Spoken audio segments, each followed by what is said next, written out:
Given the board, what are you going to analyze? First, you're going to test a few points. I'll show you here quickly. Look, you're going to look for the rectifier bridges. If there's only one, if there are more than one, oh, I don't know how to find the bridge. I don't know what a rectifier bridge is. So, it's this little component here. Look, it has this little shape here. You're going to take your multimeter, set it to the continuity scale, the beep scale, and touch the probes here, all with it turned off, system power down.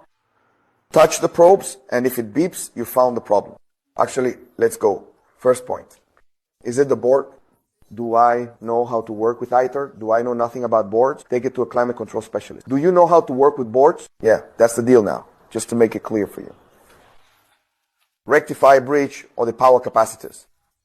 Once you've identified the large capacitors, you're going to again turn off the machine, wait for the capacitors to discharge, wait 10-15 minutes, then you can work on the board, right?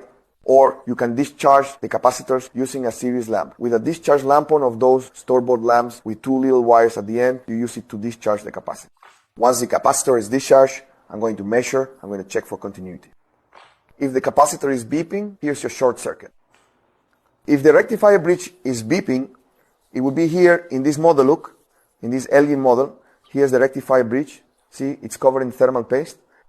If there's an IGBT, you measure the IGBT, you measure the power diode, you test and check continuity on all the components that are on the power heatsink. There you go. That's the master tip.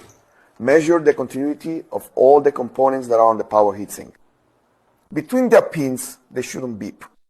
If it beeps, if there's a continuity, 0 ohms, it beeps, there's a short circuit, that's where the short is, that component is shorted. Then you should remove the component, replace the component, right? Or power it up without the component to see if the short disappears. Or when you remove the component, go to the board and measure the board. If the short remains on the board, there's still another component is short. If the short is gone, disappeared from the board and is in the component, then that's the component that's shorted. All right?